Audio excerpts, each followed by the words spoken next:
목사님들이 설교자들이 한국교회의 쇠락을 진단하면서 그 이유를 여러 가지로 말을 합니다. 제가 교회 무슨 부흥 컨퍼런스라고 하는 저기를 보니까 어느 분이 나와서 쭉 이렇게 10가지를 데이터를 가지고서 쭉 설명을 하는 거예요. 교회의 여러 가지 문제들에 진단을 하면서 설문조사를 해가지고 쭉 얘기를 해요. 뭐 교회 세습, 또 돈 문제, 재정의 투명성, 또 돈이 안 되는 뭐 기독인의 삶, 뭐 10가지를 쭉 해서 순위별로 몇 퍼센트를 퍼센트까지 맞춰가지고 쭉 교회가 젊은이들이 많은 사람들이 교회를 떠나는 이유에 대해서 쭉 설명을 아주 이렇게 잘 하시더라고요. 그런데 그 말을 보면서 제가 내린 결론은 그거예요. 다 헛소리만 하고 있구나. 왜?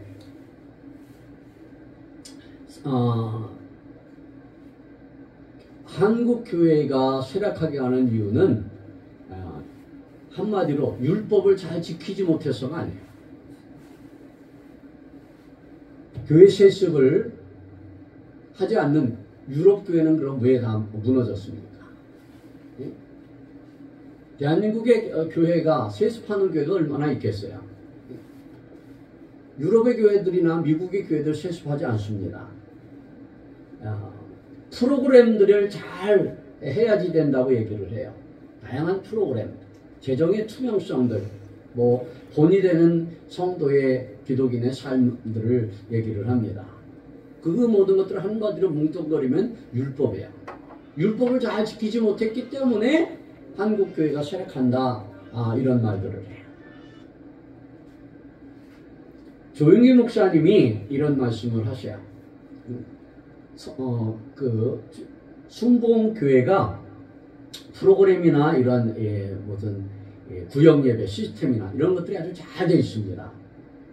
그래서 그것들에 대해서 얘기를 할 때에 조용기 목사님이 이런 말씀을 하시는 거예요.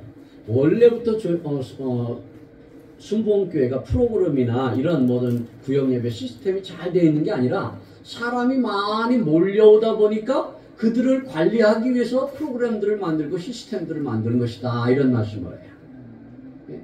시스템이 잘 갖춰져 가지고 거기에 사람들을 끼워넣은 것이 아니라 많은 사람들이 있다 보니까 그들을 관리하기 위해서, 그들을 교육하기 위해서 만들어진 게 순복음교회의 모든 구역제도라든지 모든 프로그램 시스템들입니다.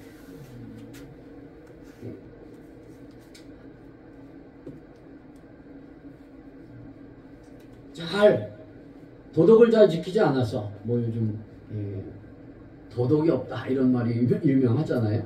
도덕이 없다. 도덕이 없어서 교회들이 예수 믿는 사람들이 도덕이 없어서 교회가 쇠퇴하냐. 80년대 70년대 그때 어렸을 때 보면 어땠습니까? 도덕을 잘 지켰습니까?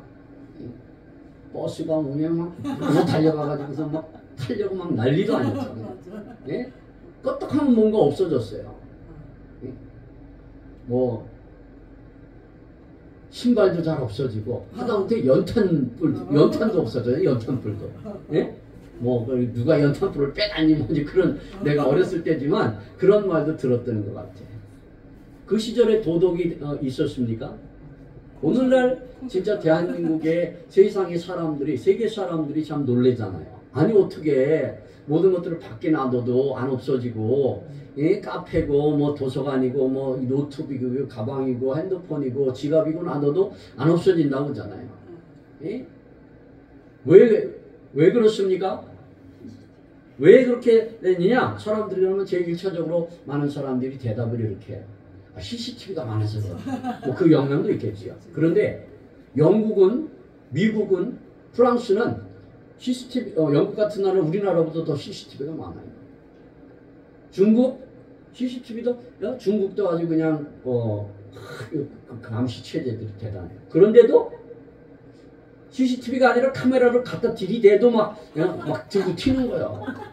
예? 그런 영상들 보시죠? 뭐 차가 쓰러졌어. 차가 쓰러지니까 막 사람들이 달려들어가지고 막 집어가잖아요. 동네 사람들이 달려들어서 카메라맨이 어디 막 그 주인이 막 말 그러지 말라고 그러고 카메라로 들이대고 기자들이 막 해도 쳐다보지도 않고 그냥 막 담아가는 거예요. 대한민국은 어때요? 그렇지 않잖아요.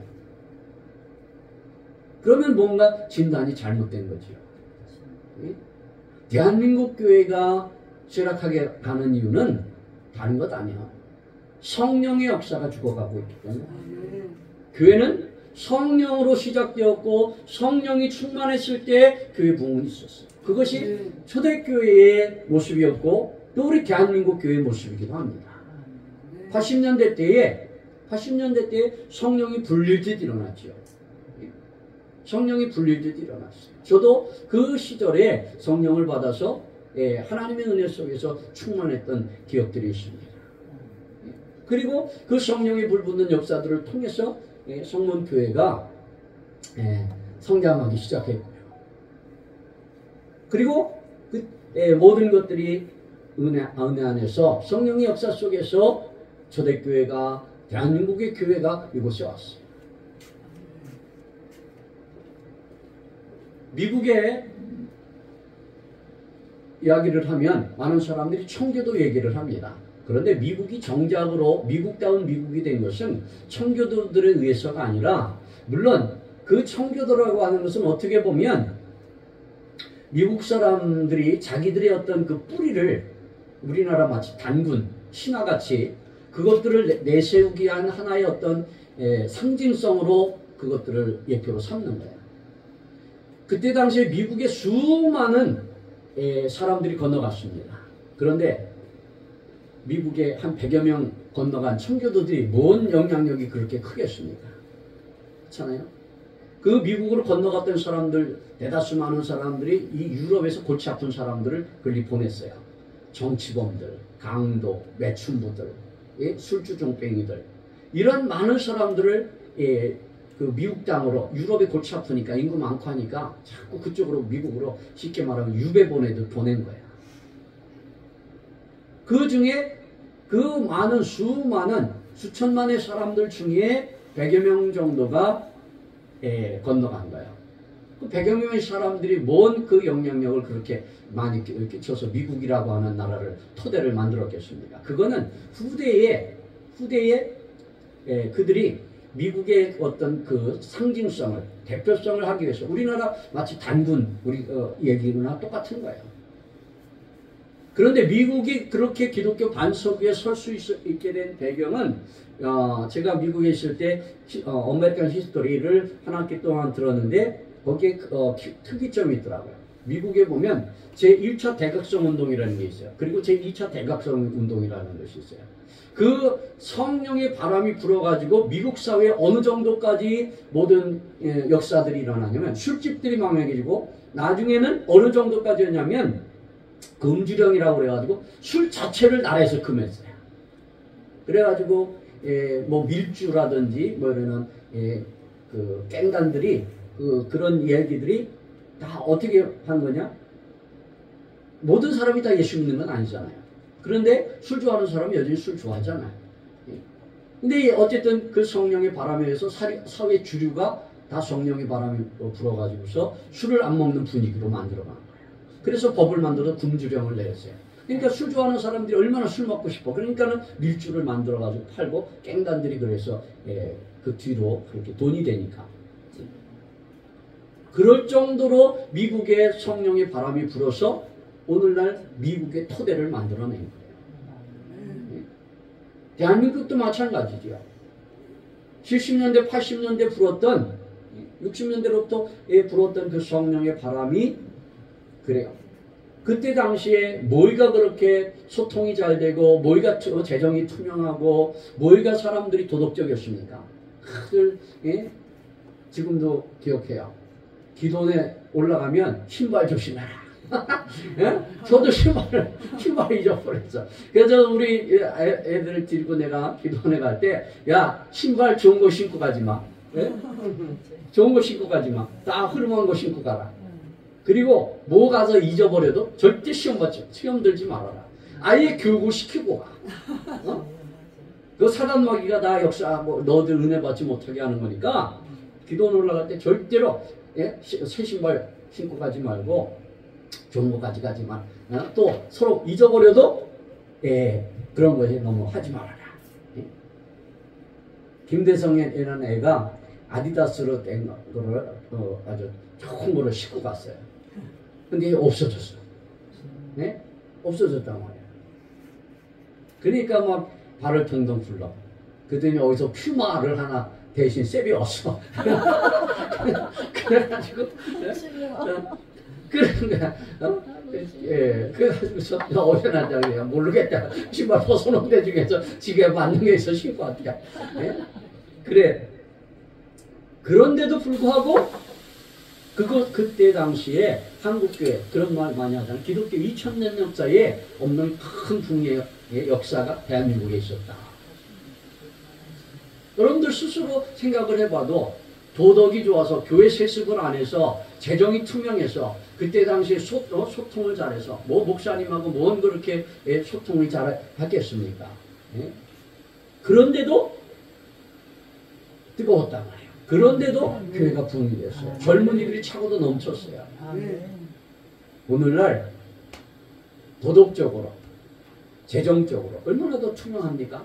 모든 것들이 아주 시스템들도 프로그램들도 잘 다 갖춰졌어요. 그런데 교회 젊은이들이 떠나가.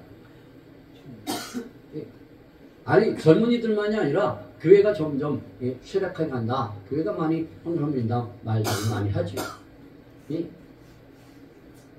이건 다른 것이 아니에요. 성령의 불이 꺼져가기 때문에. 저는 단순하게 교회 부흥은 성령이 다시 불붙는 곳에 교회 부흥이 있다고 저는 믿습니다. 성경에서 말씀하는 바이고 또 우리들이 상식적으로 우리들의 지난 교회 역사를 지켜봐도 뒤돌아봐도 그렇잖아요. 다음 세대들을 걱정을 많이 합니다. 그런데 다음 세대들을 위해서 뜨겁게 기도하고 성령의 불을 치려고 하는 사람이 없어요. 말은 다들 해. 교회 젊은이들이 떠나서 걱정은 젊은이들을 위한 무슨 소통을 프로그램을 해야 된다. 미국에서 우리 한국에도 한동안 90년대 2000년대 90년대 들어서서 있었던 게 뭐냐면 무슨 열린 예배 뭐 전원교회 그런 얘기들이 있었어요. 그게 다 미국에서 넘어온 건데 미국의 젊은이들이 떠나가니까 그들을 붙잡기 위해서 다양한 프로그램들을 만들어냈어요. 그런데 결론은 뭐야? 실패야. 90년대 때 제가 미국에 있었는데 그때 미국에서 이런 운동이 돌아서요. 다시 성경으로, 다시 교회로. 왜? 전원교회를 하고 카우치 처치를 하고 여러 가지 프로그램들을 했는데 감리교가 1200만에서 800만으로 줄었어요. 감리교, 미국에는 침례교가 제일 크고 그 다음에 감리교가 큽니다. 뭐 대한민국은 장로교 크지만 미국엔 장로교는 소수교도 아니고 지나잖아요. 미국에는 또 좀 달라요. 한국은. 그런데 그 감리교 1200만 중에서 80년대 때 90년대 들어서 20년 사이에 800만으로 400만이 줄었어요. 그러니까 야 이게 답이 아니다. 다시 교회로, 다시 성경으로 그 운동을 하고 있더라. 그래요. 교회의 부흥은 뭐 사람들이 그런 말을 합니다. 꼭 교회가 부흥이 되느냐. 말도 안 되는 헛소리야. 그럼 교회가 부흥돼야지. 줄어먹는 게 그럼 하나님의 뜻이겠습니까? 예? 생육하고 번성하라. 이게 하나님께서 우리에게 주신 은혜요, 축복이요, 하나님께서 우리에게 바라시는 바예요. 아멘. 여러분들의 인생이 줄어먹기를, 여러분들의 자손들이 줄어먹기를 원합니까? 아니면 성장하고 번성하기를 원합니까? 성장하고 번성하는 게 너무나 당연한 우리들의 소망이고 또 하나님도 그렇게 바라시는 바이고 뭐 사람이 수만 많다고 하냐? 그것도 역시 헛소리예요. 양속에 질이 있는 거예요.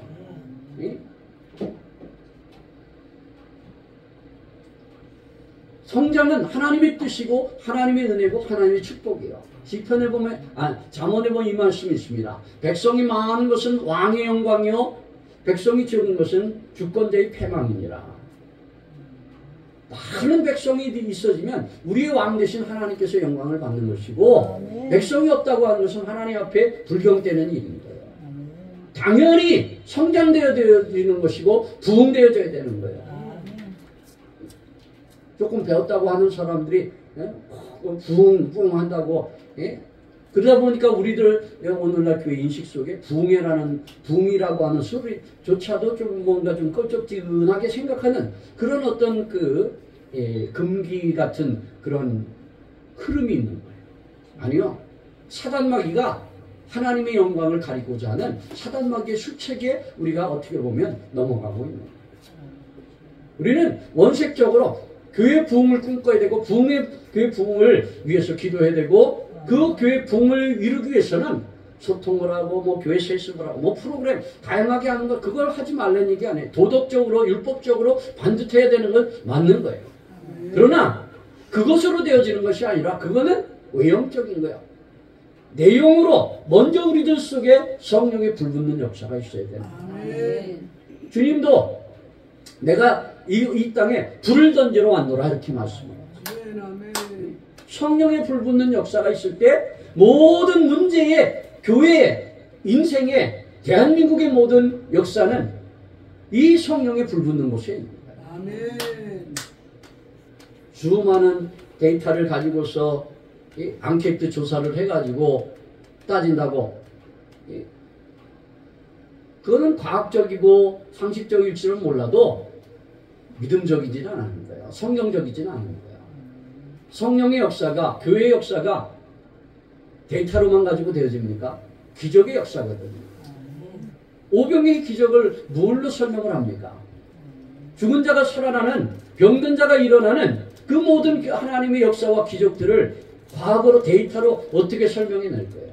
물론 우리 기독교도 과학을 얘기하고 상식선에서 움직여 갑니다. 그러나 그런 과학과 상식을 뛰어넘는 초월한 세계가 영적인 세계가 있음을 믿기에 우리는 기독인입니다. 신앙인인 거예요.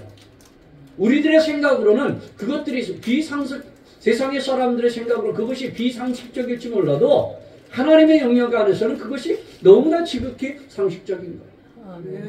믿음의 사람이 바라볼 때는 그 모든 것들이 너무나 당연한 하나님의 역사이신 거예요. 기도한다고 낫느냐? 기도한다고 해결되느냐? 믿지 않는 사람들의 눈으로 볼 땐 그게 비상식적인 것 같아요. 그러나 믿음의 눈으로 하나님의 시선으로 보면 그것이 너무나 상식적인 것이에요. 교회가 불을 받고 성령의 불이 활활 타오를 때 영혼은 살아나고 교회는 살아나고 하나님 앞에 영광이 되어집니다. 그러면 정작 중요한 게 그거죠. 그 성령의 역사가 다시 불붙기 위해서는 어떻게 해야 될 것인가. 그것들을 다들 소망하고 꿈꾸지요. 성령의 충만함을 받으라. 이렇게 말을 하면 누구든지 아멘합니다. 그런데 정작 그럼 성령의 불을 어떻게 받아야 될 것이냐? 성령의 충만함을 어떻게 받아야 될 것이냐? 그래요. 그럼 어떻게 받아야 될 것이냐? 그것도 역시 어렵지 않습니다. 성경에 이미 말씀하고 있고 우리 지난 시절 속에서 지나온 교회 역사 속에서 그것들을 명확하게 보여줘요. 먼저 교회로부터 보면 예수님께서 승천하시기 직전에 이렇게 말씀하지요. 사도행전 1장 4절에 말씀합니다. 사도와 함께 모이사 그들에게 분부하여 이르시되 예루살렘을 떠나지 말고 내게 들은 바 아버지의 약속하신 것을 기다리라. 그래서 제자들이 예수님의 명령을 따라서 예수님의 말씀에 순종해서 그들이 다 마가의 다락방에 마가라고 하는 사람의 그 집에 날마다 모여서 모여야 돼요. 모일 때 성령이 불붙는 역사가 있는 거예요. 어디로 모여야 됩니까? 네. 아버지의 집으로 모여야 돼요. 그곳으로 모여야 돼요. 네. 교회로 모여야 되는 거예요. 아멘.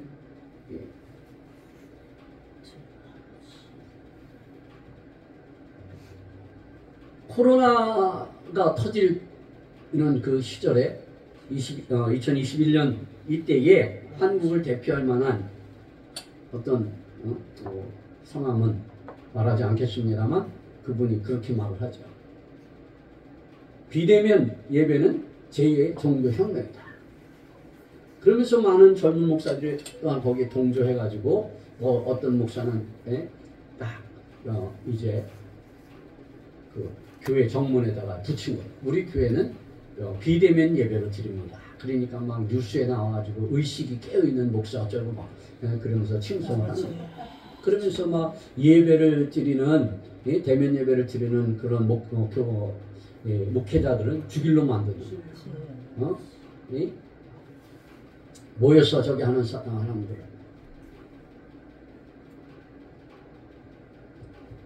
그때 당시는 모여서 예배드리면 이건 죽일 놈이야. 국가적 시체에 반하는 비상식적인 무식한 목사가 되는 거야. 그때 우리 다 그런 어떤 분위기였잖아요. 사회적 분위기. 그런데 그럼에도 불구하고 5번씩이나 나로부터 딱지를 맞으면서도 벌금을 맞으면서도 예배를 드린 부산인가 어디고 그 무슨 목사님 또 곳곳에 그런 목사님들이 있어요. 예?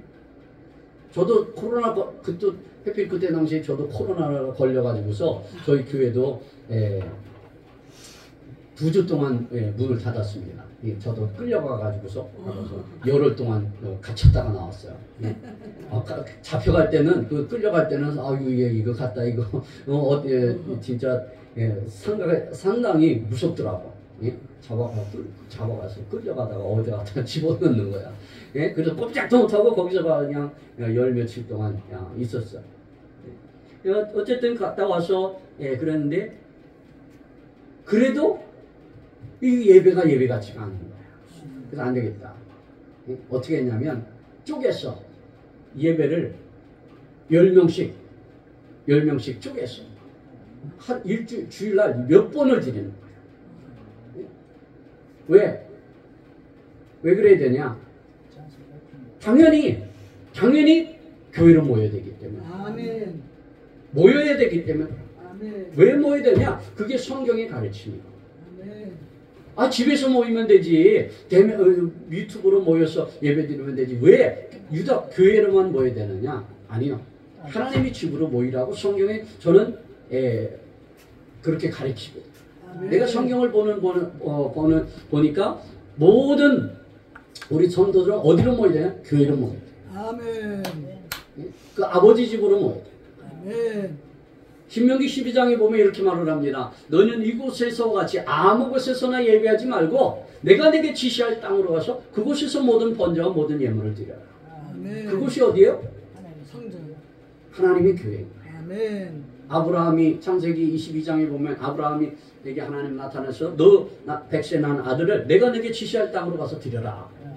그가 아침 일찍 일어나서 장작을 뽀개고 나귀에 싣고서 출발하죠. 3일길을 가서 멀리 하나님이 지시한 땅이 보인즉 이렇게 되어 있죠. 3일길을. 아멘. 3일이 며칠이요? 하루, 이틀, 3일. 하루, 이틀, 하루, 이틀, 사흘. 3일길. 사흘. 우리 교회 청년 하나가 사흘이라고 그러니까 4일인 줄 알더라고요. 젊은 애들은 셈이 좀 틀려. 하루, 이틀, 3일 이렇게 해야지. 하루, 이틀, 사흘, 나흘, 닷새 뭐 이런 거는 잘 모르더라고요. 그래서 사흘이로 돼 있단 말이에요. 어쨌든 3일길이야. 3일길을 가는데 멀리서 보이는 거예요. 아멘. 또 출애굽기에 보면 모세가 바로에게 가가지고서 이렇게 얘기하죠. 우리가 3일길을 가서 예배를 드리겠습니다. 아멘. 먼데 가지 말고 가운데서 드려요. 아멘. 아닙니다. 우리는 3일길을 가서 3일길쯤 가서 예배를 드리겠습니다. 아멘. 3일길이 어디야? 3일길쯤에 도달하는 거. 3일길이. 물론 아브라함 때는 모리아산인데 모세 때는 3일길이 어디야? 아니요. 시내산까지 이르는데 3달이 걸렸어요. 세 달이 걸렸단 말이야. 3일길이라고 하는 거는 뭔가 영적인 의미가 있는 거지. 3일 하면 우리 생각나는 게 뭐예요? 예수 그리스도께서 사흘 만에, 3일 만에 부활하셔. 아브라함이 궁극적으로 말한 그 3일길이 어디냐? 물론 직접적으로는 모리아산, 지금 예루살렘 성전이지만 궁극적으로 예수 그리스도께서 다시 살아나신 그곳, 그 교회. 교회는 뭐예요? 그리스도의 몸이요. 그리스도는 교회 머리요. 교회에서 예배드릴 것을 이미 창세기 때 이미 말씀하시고 모세 때에 하나님께서 예표로 말씀하시는 거예요. 그래서 우리는 어디로 가서 예배를 드려야 되는 거예요? 그리스도의 몸된 사흘 만에 다시 살아나신 그리스도의 몸된 교회로 가서 예배를 드려야 되는 거예요. 아무 곳에서나 집에서 소파에 앉아서 아니요. 그 결과가 어떻게 됩니까? 코로나를 통해서 겪고 나니까 안 되잖아요. 그 목사님을 만나면 뭐 만날 일도 없겠지만 만약에 돈 되면 한번 묻고 싶어. 그 목사님 그 말씀하셨던 걸 철회할 생각 없습니까? 하나님 앞에 대한민국 교회 앞에 사죄할 생각 없습니까? 그 말에 동조했던 수많은 찬성했던 수많은 의식 없는 목사들, 믿음 없는 목사들이 거기 많이 동조했고 그 결과가 지금 코로나 끝나고 나서 대한민국 교회가 그 피해를 보고 있잖아요. 맞아요. 힘들고 어려서 그 어떤 교회입니까? 그 무슨 목사님 막 정부로부터 핍박이 있어도 목숨을 걸고 예배를 지켰을 때 정부로부터 5번씩이나 딱지를 받았다고 하더라고요. 우리 교회 부목사도 그러는 거예요. 예배를 드리니까 목사님 그러다 딱지 받으면 300만 원인데 목사님이 내실 겁니까? 그러는 거야. 아니 그 300만 원이라는 숫자가 작지는 않잖아요. 그러니까 덜컥하더라고. 그래서 가만히 곰곰이 생각을 하다가 그래 내가 내지. 왜 내가 주머니 통장을 탁 이렇게 다 뒤져보니까 300만 원은 될 것 같아. 그래가지고 그러면 내가 내지. 그래서 어쨌든 간에 예배를 그렇게 쪼개서라도 드렸어. 왜? 성경에서 밝히 말하고 있는 바가 있기 때문에. 미국의 카우치 처치라는 게 있어요. 전원교회라는 것이 있어요. 꼭 교회에서만 예배 드려요. 하나님 어디나 계신데 꼭 그 교회 가서 드려야 되느냐? 집에서 드리면 어떠냐? 의자, 카우치가 소파입니다. 소파에 앉아서 텔레비전 틀면 아주 유명한 설교가에 좋은 설교들이 나오고 그 밑에 헌금은 이렇게 보내십시오. 그렇게 나온단 말이에요. 그럼 전화기만 눌러가지고 똑똑똑똑 누르면 헌금이 그리 들어가요. 그렇게 했던 미국 교회들이 아까 말했듯이 20년 사이에 10년, 20년 사이에 감리교만 400만이 줄어먹었어요. 그리고 그것들을 폐지하고 아니다. 다시 교회로, 다시 성경으로. 아멘. 그것들을 내가 봤는데 다시 한국 교회가 이제 와가지고 80년대 때 미국, 80년대, 90년대 때 시행착오를 했던 그 미국의 역사를 진짜 미국에서 일어난 일들이 한 30년 후에 한국에 도달한다고 하더니 진짜로 한 30여 년 만에 한국이 그 한마디로 짓거리를 하는 거예요. 그래가지고 이건 잘못됐다. 아니요. 힘써서 모여야 되는 거예요. 아멘. 하나님의 교회인 거예요. 교회는 또 잘못 거짓 목사들이 있는데 거짓 목사 어떻게 보면 거시라고까지는 좀 과한 것 같고 잘못 이해하고 있는 목사님들이 있는데 뭐냐면 교회는 성도라고 하는 거예요. 교회는 절대로 성도가 아닙니다. 아멘. 교회가 성도라고 하는 그 해석은 어디서 나왔냐면 교회라고 하는 것이 헬라말로 에클레시아라고 하잖아요. 그 에클레시아라는 뜻은 건짐을 받은 무리들, 옮김을 받은 무리들이라는 뜻이에요. 한마디로 성도를 얘기하는 거죠. 구원받은 무리들.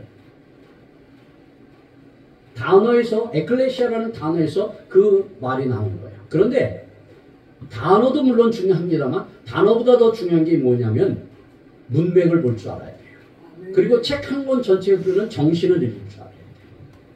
성경은 전체로 보면 결코 성도 한 사람이 교회라고 하는 의미를 성경에서 찾을 수도 있습니다. 그런데 그것보다 더 넓은 의미로서 교회를 얘기하고 있어요. 마치 이와 같아요. 비유를 사랑하는 두 남녀가 모였어요. 그 남녀를 모였을 때 부부라고 그럽니까? 가정이라고 그럽니까? 가정이죠. 예? 부부. 부부라고 그러지요. 예? 부부라고 그러죠. 거기에 애들까지 생겼어. 가정. 그럼 가족이라고 그럽니까? 가정이라고 합니까? 가정이죠. 가족이라고 그러죠. 예? 같이 밥 먹는 사람들. 예? 가족이라고. 가정이라고 하는 것은 뭐까지 포함되는 거예요? 집까지. 집 자체만 봤을 때 그걸 가정이라고 하지 않죠. 그냥 집이라고 하죠. 예? 그거나 마찬가지. 가정이라고 하는 것은 부부가 있고 애들이 있고 집이 있어서 거기서 모든 삶의 행위들이 다 같이 일어나는 그 장소성까지 포함되어서 가정이라고 합니다. 아멘. 교회라고 하는 것은 성도가 있고 목사가 있고 그것만이 아니라 교회 건물이 있고 그것만이 아니라 그 모든 것들이 다 같이 융합해서 하나님의 임재 속에서 하나님을 예비하고 교육하고 양육되어지고 전도하는 그 모든 일체 행위들이 이루어지는 그 장소성을 포함해서 그걸 교회라고 얘기하는 거예요. 네. 우리 우상하는 목사님이 우리 어떻게 되셔? 협동 목사님. 아, 같이 하는 목사님 둘이 저기 걸어가시면 저기 참 복된 교회가 걸어간다 이렇게 얘기합니까? 아니면 우상하는 목사님하고 예? 목사님 걸어간다 이렇게 얘기합니까? 목사가 들어간다. 상식적으로 말이 안 되잖아요. 예? 만약에 우리가 교회라고 얘기한다면 교회라고 하는 것은 이 장소성도 포함되어 있는 거예요. 어디로 우리가 모여야 되느냐? 이 하나님께서 예비하신 3일 그리스도의 몸된 교회 3일길을 가서 예배를 드렸던 거 3일길을 가서 예배 드리겠다고 선언했던 그 장소 이 교회로 모여야 돼요. 아멘. 그런데 오늘날 잘못된 목사들이 설교가들이 성도가 교회라 얘기를 하니까 예전에는 그랬습니다. 담임 목사 중심, 말씀 중심, 교회 중심. 그런데 요즘 그런 표어 잘 보기가 쉽지 않아요. 그 잘못된 가르침 때문에 교회에 대한 어떤 인식들, 교회에 대한 소중함, 교회에 대한 중요도를 점점 희석시켜버려요. 사단 마귀가 모이지 못하게 만드는 거예요. 히브리서 10장 25절에 모이기를 패하는 어떤 자들과 같이 하지 말고 그날이 가까울수록 온전한 믿음과 참 믿음으로 하나님 앞에 나가자. 아멘. 하나님 앞으로 나가야 되는 그 하나님 앞이 어디요? 하나님 교회인 거예요. 아멘. 믿음이 없이는 하나님을 기쁘시게 못하나니 하나님 앞에 나가는 자는 하나님 믿음의 첫 출발은 하나님 앞으로 나가야 되는 거예요. 아멘. 아는 것이 믿음이 아니에요. 예? 믿음을 가졌으면 하나님 앞으로 나가야 되는 거예요. 아멘. 하나님이 어디에 계십니까? 내가 그곳에서 너와 만나고 예? 성막 가운데 성전으로 그리고 시대가 변해서 이제 교회로 하나님 그곳에 계시는 그곳으로 나가야 돼서 그곳에서 모여야 돼요. 아멘. 힘써서 모여야 돼요.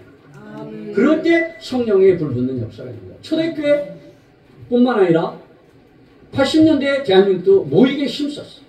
네. 80년대 때 88 대성회도 있지만 80년대 부흥 대성회라고 하는 것을 기점으로 해가지고 저 여의도 예? 얼마나 여러분들도 기억하는지 모르겠지만 여의도에 그때 당시 많이들 모였습니다. 그 모였던 성령의 모이기에 힘썼을 때 성령의 불이 붙어서 대한민국을 놀랍게 부흥시켜낸 거예요. 저도 그 성회 때 한원산에 학생들을 데리고 올라갔는데 갑자기 88 거기로 가라고 해가지고 진짜 갔어요. 그때 당시 한원산에는 지금은 전부 다들 밥을 사먹고 그러지만 옛날에는 맨 처음에는 어떻게 했냐면 나중에는 가스통을 가지고 갔지만 처음에는 나무까지 갔어요. 장작 들고 가고 솥 걸어놓고서 불 떼가지고 밥했다는 거. 이 솥이 시큼해. 그 놈을 끌어안고서 애들을 끌고서 전철 타고서 예? 요즘은 다들 교회 차가 있어서 가지만 그 당시에는 전철 타고 버스 타고 그 여의도 가가지고서 그 자리에 참석해서 은혜들을 받았어요. 저희 교회도 학생들이 그렇게 그 모임의 자리에 함께 했을 때 학생들이 불을 받았고 그래요. 그 자리에 부흥의 학생들을 데리고 갔는데 한 2시쯤 되니까 아주 밤새 차례를 했어요. 낮에는 그 여의도 광장에서 하고 밤에는 여의도 순복음교회 들어가서 철회를 했어. 한 2시쯤 되니까 피곤해가지고 나도 나왔어. 그래가지고 예, 복도 그 여의도 순복음교회 그 계단 밖에 복도에 앉아가지고서 애들이 딱 쭈글 치고 이렇게 여름철이니까 자는 거야. 그런데 한 3시쯤 되니까 한 녀석이 나와. 예? 그래서 야 나머지 초로나 나녀들이 안 나왔어. 뭐 하고 있냐? 은혜 받고 있어요. 그래. 그래서 다시 들어가 봤어. 그랬더니 한 놈은 막 할렐루야 하고 예? 기도를 하는 거야. 예? 한 놈은 꾸벅꾸벅 졸다가 강대상의 목사님이 믿습니까? 그러면 자다가 말고 할렐루야. 예? 그러면서 그러고 있는 거야. 그런데 그때 이후에 거기서 왔던 학생이 그러는 거야. 그때 내가 전도사였는데 전도사님 내가 학교 가가지고서 전도를 하면 그 속에 불이 보인다는 거야. 그럼 불이 보이면 걔는 전도가 된다는 거야. 그런데 아무 증상이 안 보이면 전도가 안 된다는 거야. 이게 뭐예요? 이게 맞는 거예요? 그러는 거야. 그러니까 내가 아주 황당하더라고. 왜? 나는 그때 성령 방언의 은사밖에 몰라. 그런데 이게 뭐 이게 보인다니까. 이거 교사 된 입장으로서 전도사 된 입장으로서 이거 학생보다 이게 떨어지는 거잖아. 그러니까 내가 하나님 앞에 하나님 예? 그런 느낌이야. 내가 학생 선생이 돼가지고 칠판에다 막 수학 문제를 가르치고 있는데 학생이 뒤에다 선생님 그거 너무 쉬워요. 좀 더 어려운 문제 좀 가르쳐 주세요. 근데 나는 모르는 거야. 그럼 이게 뭐야 이게. 그런 느낌이었어. 그래가지고 막 내가 그때 40일을 작정해서 철야를 하고 예, 나도 예, 저 삼각산에 쫓아다니면서 예, 기도를 하면서 그때 하나님의 은혜를 주었어. 예. 성령에 모였을 때 성령의 불이 임해집니다. 힘써서 모일 수 있는 우리 모두가 다 되어주시기 바랍니다. 그리고 힘써서 모여서 뭐 했습니까? 오로지 기도했다고 성경이 얘기하죠. 오로지 모여서 할 일이 뭐였느냐? 기도해야 되는 일인 거예요. 사도행전 1장 14절에 사도들과 여자들과 예수의 어머니 마리아와 예수의 아들과 더불어 마음을 같이하여 오로지 기도에 힘써더라. 오로지란 말은 계속해서 뜨겁게 기도했단 말이죠. 그래요. 기도 외에는 다른 역사가 없는 거예요. 네? 초대교회 하루에 3번씩 모였죠. 모여서 기도했어요. 그래서 도대체 이 3번이라는 게 도대체 근거가 어딘가? 예? 우리들이 어떤 행위를 한다면, 신앙의 행위를 한다면 그 행위를 하게 되는 근거가 있어야 될 거 아니에요. 그 근거는 어디서 출발합니까? 어디서 시작돼요? 성경이 근거가 되어야 되는 거죠. 우리들이 어떤 일들을 했을 때 반드시 그것에 대한 성경적 근거가 있어야지만 됩니다. 그것이 아니면 그것들은 폐지해도 상관없는 문제예요. 그건 인간이 만든 법이기 때문에 그거는 폐지해도 이해도 아니에요. 여러분들 대다수 분들이 교회 오래 신앙생활했고 또 목회자들이 되니까 교회에서 임직들을 세우죠. 이제 당회들을 하고 그럴 텐데 당회들을 할 때 교회에서 임직을 세울 때 만약에 장로님을 세우고 권사님을 세울 때 뭐라 그럴까 임직 세울 때 숭의교회 같은 경우는 장로를 세울 때 1억씩을 받았어요. 네? 1억씩을 받았어. 장로가 되려면 1억을 냈어요. 예? 예. 또 그 외에 교회들도 그런 것들이 있어요. 그런데 요번에 제가 우리 교단의 목사님들을 만나서 얘기를 했더니 그게 무슨 직분을 돈 주고 파는 것도 아니고 왜 그런 일을 하냐고 해서 목사님 그게 사람이 만든 법이 아닙니다. 민수기 7장을 보세요. 민수기 7장에 보면 하나님의 직분자들을 세웠을 때 성경에 틀림없이 소 3마리, 은발이, 금발이 또 여러 가지 것들을 드리는 구절들이 나오는 거예요. 그것들이 숭의교회 목사님들이 숭의교회 목사님이나 한국교회 목사님들이 임직을 세울 때 너 이거 얼마네 이게 맞는 게 아닙니다. 뭐 액수는 그 교회마다 차등 그 형편과 사정에 따라 차등이 있을 수 있지만 근본적으로 성경에 근거된 겁니다. 근데 그것들에 대해서 대다수 많은 목회자들이 가르치지 않다 보니까 뭐 성도들이 그렇게 오해를 하는 거예요. 아니 심지어 목사들까지도 그렇게 오해를 하더라고요. 아니요. 성경에 근거해서 제도들을 우리의 선진들이 만들어낸 거예요. 아멘. 만약에 성경에 근거가 없다고 한다면 그건 뭐 폐해될 문제인 거죠. 예? 기도도 마찬가지야. 하루에 3번씩 어디서 도대체 근거를 해서 하루에 3번씩 했을까? 그 전통이 유대인들이 하루에 3번씩 했거든요. 그러다 보니까 초대교회 성도들도 그걸 따라가지고 하루에 3번씩 제 9시, 12시, 오후 3시에 이렇게 기도를 했는데 이 3번의 기도가 도대체 어디서 왔을까? 성경을 열심히 찾아봐도 3번 하라고 하는 구절이 없는 거예요. 그런데 내가 성경을 열심히 찾다가 찾은 구절이 있는데 어디냐면 2번 하는 것에 대해서 말씀해요. 2번은 명확하게. 출애굽기 30장에 보면 아침과 저녁에 향을 사를 것을 얘기를 해요. 대대로 너희들이 끊어지지 아니하고 이 상을 사를 것이라 이렇게 말씀을 하고 향은 무엇을 의미하고 상징합니까? 성도의 기도라 말을 하죠.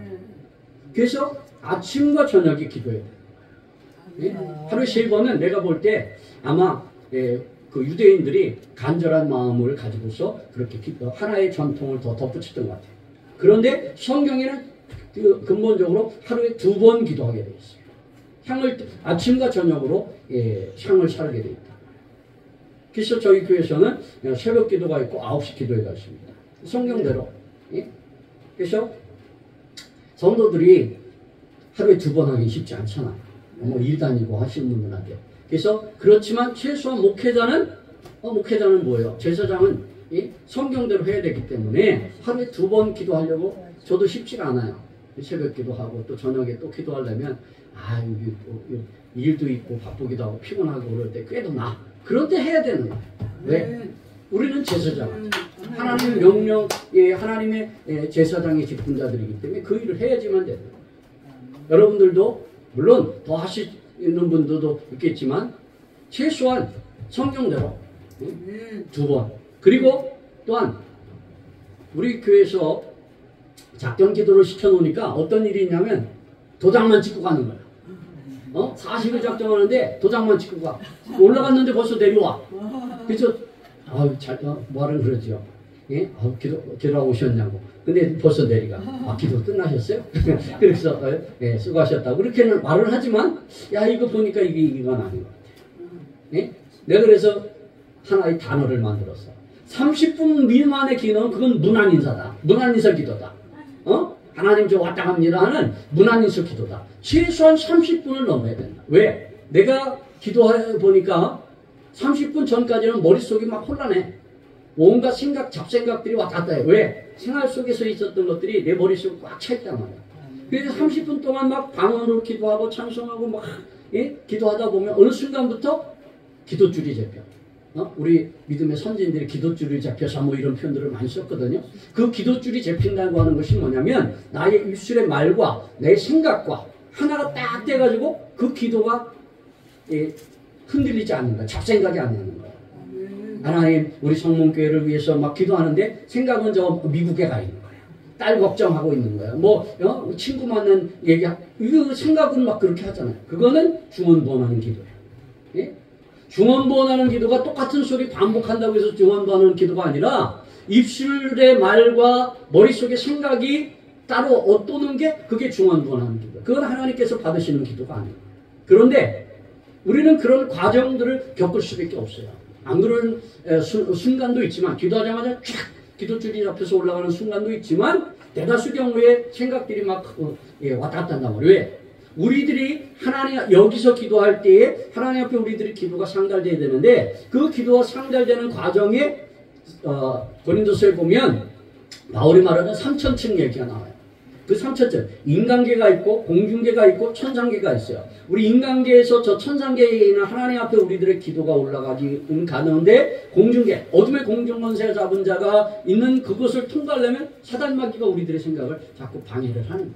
다니엘서에 보면 다니엘이가 기도할 때에 마군이 와가지고 그걸 기도를 막아서 21일 걸리잖아요. 그것처럼 우리들의 기도를 방해하는 혼잡한 영이 있는 거예요. 그것들을 이기고 승리하기 위해서는 최소한 30분 이상. 그래서 조윤기 목사님은 그 간증해 보니까 아침에 기도할 때 최소 2시간, 5시간을 기도했다.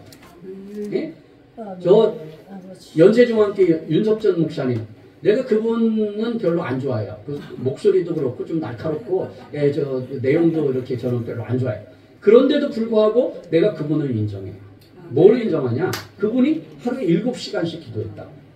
그러니까 제가 어디를 이렇게 차를 타고 저쪽 건너편에 보니까 교회가 뭐 어마어마한 거예요. 예? 저 무슨 교회냐 그랬더니 연세중앙교. 아, 그렇구나. 기도의 열매는 반드시 있습니다. 예?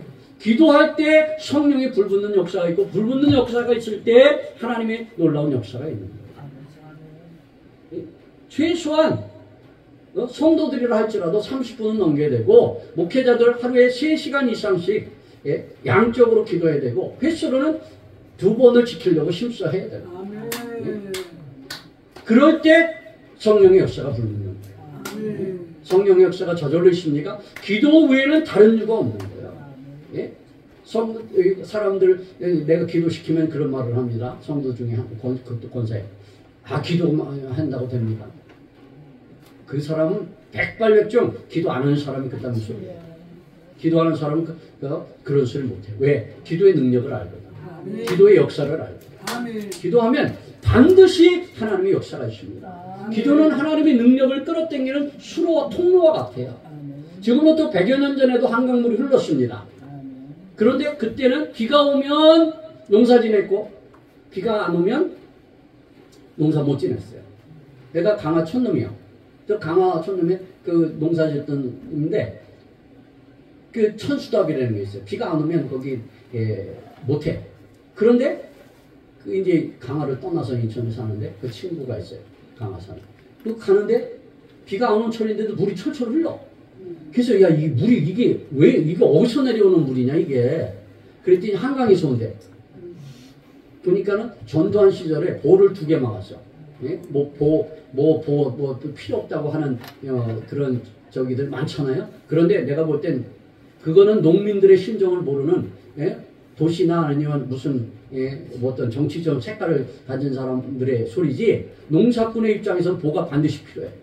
전두환이가 한강에 보를 2개 만들어놨는데 그 보에서 김포 경기도 이쪽 지역은 말할 것도 없고 서민 강화도까지 그 물이 흘러가는 거예요. 그래가지고 천수답이라는 말이 없어요. 항시 물이 풍부하게 흘러. 100여 년 전에는 100여 년 전에도 한강물이 흘렀고 지금도 한강물이 흘러요. 그런데 100여 년 전에는 그 물을 그냥 흘러가게 내는 거예요. 그러나 지금은 그것들을 김포 모든 경기도 일대의 모든 것들이 뿐만 아니라 강화도까지. 물론 인천이긴 한데 그래도 섬나라 아니요. 다리가 2개씩이나 있기는 하지만 어쨌든 섬나라인데 그 꽃자기까지도 물이 다 펄펄 흐르는 거예요. 마찬가지로 기도하지 않아도 하나님의 역사는 흐르고 능력은 흐르고 기도하면 그 하나님의 능력을 나의 수로를 통해서 나의 삶 속에 우리 교회 가운데 이끌어드리는 거예요. 그런데 수로가 요만해가지고서야 바닷물을 나 하나 목이 축이는 것이나 되지 농장을 경영할 수가 있겠습니까? 농사를 짓을 수 있어요. 큰 수로를 파야지. 그래서 기도의 분량이 기도한다면 최소한 하루에 3시간을 목적 삼고 하루에 2번을 목적 삼고 기도할 때 대한민국의 모든 교회 역사들을 봐요. 대형교회 목사님들을 봐요. 큰 교회 목사님 한결같이 기도의 분량이 기도의 양이 풍성한 것을 볼 수가 있어요. 그리고 하나님께서 그런 기도를 그런 역사를 안 했다 할지라도 그런 역사가 있었기에 대한민국의 부흥의 역사가 있습니다. 장세강 목사님이라고 있어요. 지금은 김영삼 정권 시절에 문을 닫게 만들어서 없어졌지만 저 삼각산에 가면 통일봉이라는 것이 있어요. 대한민국의 곳곳에 구국재단이라는 곳이 있었어요. 거기는 통일봉에 올라가면 2시간 들어가면 2시간 그 바위 꼭대기 올라가가지고 2시간 기도해야 되는 거예요. 근데 기도할 때 무엇만을 위해서 기도하냐? 나라 민족만을 위해서 기도하는 거예요. 나도 못 올라가 봤어. 나도 전도사 시절에 거기 못 올라가서 2시간을 할 엄두도 안 나고 또 나라 민족을 위해서 그것들을 작정해서 2시간씩을 한 달을 작정해서 그걸 들어가야 되는데 줄 섰어. 그런데 나는 엄두 안 나서 나는 못했어. 하루에 2시간 정해진 시간에 2시간 들어가서 나라 민족만을 위해서 그래서 난 못하고 저 옆에 있는 할렐루야 바위 그냥 일반 바위에 올라와서 그냥 일반적으로 기도를 했어. 그러한 기도가 있었기에 대한민국에 융성함이 있었던 거예요. 그런데 김영삼 정권 시절에 거기 무슨 삼각산 무슨 자연 뭐 한다고 막아버려서 폐쇄시켜버렸어요. 공무원들 시켜가지고 다 때려부시고 다 그리고 나서 온갖 재앙들은 재앙은 김영삼 정권 시절에 다 일어났죠. 대구 뭐 지하철 무슨 폭파 뭐 삼풍백화점 성수대교 그리고 최종 결정타로는 IMF 뻥 터져가지고 자기 임기 3개월 낸 경우. 예? 3개월만 더 버텼으면 그 다음 타자가 또 빡쓸 건데 예? 자기 때 뻥 터져가지고서 완전히 예? 우리나라 대통령 인기 순위 해본 역대 대통령 인기 순위 하는 놈에게 김영삼 대통령이 제일 꼴찌요. 예? 나름대로 잘 열심히 한다고 했거든요. 예? 경제 뭐 투명화 뭐 선진국 G20 뭐 올리 나름대로 열심히 했지만 하나님이 도와야 되는 거예요. 하나님이 역사해야 되는 거예요. 대한민국의 역사는 기도의 역사가 있고 함께 모여서 기도했을 때 그 역사가 있는 거예요. 시간이 많이 갔지만 마지막 짧게 결론적으로 또한 마지막으로 말씀드리고 싶은 건 성령의 역사에 순종하라는 거예요. 아멘. 성령은 살아계시고 기도하면 반드시 살아계신 하나님께서 우리들 가운데 감동하여 주시고 말씀해 주시고 그 말씀에 순종해야지만 진정한 불의 역사가 있는 거예요. 아멘. 제가 아는 한 목사님이 있어요. 나름대로 열심히 기도하고 은사자라고 얘기를 해요. 그런데 어느 날 나한테 전화가 왔어요. 회장님, 제가 지방회장이었을 때 회장님 제가 이번에 교회로 옮기려고 합니다. 그런데 건물이 하나님이 주셨다고. 그러면서 한 10억짜리요. 그래서 이제 보니까 좋아. 3층인데 1층 예배드리고 1층, 2층 교회 쓰고 3층에 사택을 하면 되겠어. 그래서 구입하시라고. 지금은 힘들어도 기도하시면서 구입하시라고. 자기도 그런 마음을 주셨다. 그래. 그래서 이제 구입할 줄 알았어. 그랬더니 어느 날 보니까는 구입 안 하고 다시 세고 왔어. 왜 그러냐니까 남편이 반대를 했다는 거야. 아니 아파트도 있고 남편도 돈을 곧잘 벌고 아들도 있으니까 아들도 신앙을 하니까 기도해서 밀어붙여서 이 남편을 설득해서 그걸 해야지. 그러니까 겁이 났던 거야. 자기도 남편이 적극적으로 미는 것도 아니고 해야 되니까 마음이 겁이 났던 거야. 그리고 나서 후회하는 거야. 후회하는데 어느 또 다른 은사자들을 만나잖아요. 어느 은사자가 목사님 무슨 일이 있어? 하나님이 목사님을 좀 불편한 모습으로 쳐다보시는 환상이 보이네. 그러니까 가슴이 덜컹. 가뜩이나 지금 마음이 편치 않은 상태 속에 은사자가 봐가지고서는 그런 얘기를 하니까 얼마나 가슴이 덜컹해. 하나님 앞에 열심히 회개하고 하나님 잘못했다고. 때는 늦은 거야. 그 복을 우리 다른 교단 목사님이 진짜로 또 10억짜리 그것도 같은 가격대. 그분은 더 어려운 형편인데도 그걸 구입해가지고 하는데 잘 되고 있는 거야. 하나님께서 기도하면 틀림없이 축복해 주시고 축복하실 때 마음속에 감동 주시고 말씀 주시고 그러면 그 복을 칠 줄 알아야 되는 거야. 낚시에 고기가 와가지고서 뻑뻑뻑하고 물었단 말이야. 그걸 탁 쳐야지. 이걸 이렇게 하다 보면 터진다고 하잖아요. 빠져나가는 거예요. 미끼만 따먹고 가는 거예요. 그러면 뺑 돌아 3년인 거예요. 최소한. 순종할 줄 알아야 돼요. 예? 우리 1세대 목사님들의 특징이 뭐냐면 무모하리만큼 순종했던 거예요. 아브라함이 네가 이같이 행하였으니 내가 네 믿음을 보았나니 이렇게 말해요. 믿음은 보여져야 되는 거예요. 예? 마음속에 생각이 왜 기도 많이 한다고 해서 믿음이 아니라 그 하나님께서 주시는 은혜 속에서 순종할 때 그것이 하나님께서 옳다 인정을 받는 순종함이 들어져야 돼요. 그래요.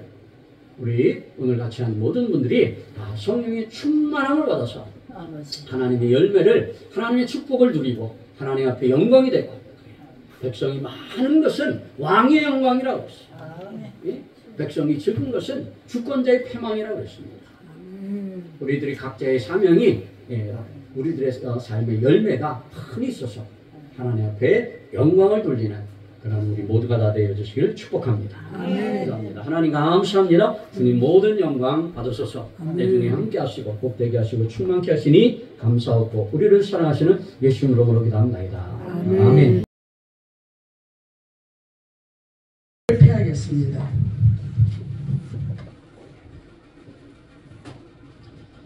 예, 제가 운명으로 이사랑 목사님 드렸습니다. 주님 이사랑 목사님으로 축복하시고 저로 어디에 가나 하나님의 사랑을 전하는 사랑의 목사 되게 하옵소서. 임정희 권사님 예, 하나님 앞에 영광으로 드려지는 권사님 되어주시기 바랍니다. 예, 날마다 기쁨으로 감사로 하나님 앞에 나가시기 바랍니다.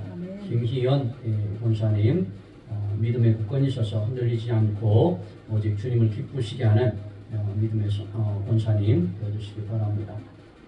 강수정 선교사님 믿음으로 날마다 하나님을 찬양하고 하나님 앞에 흔들림 없이 하나님 앞에 기쁨 되어주시기를 바랍니다. 교회 최은숙 목사님, 최은숙 목사님이 하나님께서 우리 최은숙 목사님 축복하시고 저에게 아버지 하나님 강건하고 아버지 하나님 앞에 더욱 무릎 꿇어 믿음으로 나갈 수 있는 믿음을 더옵소서. 진영순 목사님 주님 축복하옵소서. 저를 복되게 하시고 하나님의 아버지 하나님의 종으로서 제사장의 직분을 온전히 감당할 수 있는 하나님의 은혜와 능력을 더하옵소서. 최순남 목사님 하나님께서 축복하시고 어디에 가나 하나님의 영광 돌리는 믿음의 제사장으로서의 직분을 감당하며 기도의 제물되게 하옵소서. 내전의 앞에 드려진 귀한 예물들 내전히 기억하시고 저희들 위에 은혜를 더하시고 복에 복을 더하옵소서.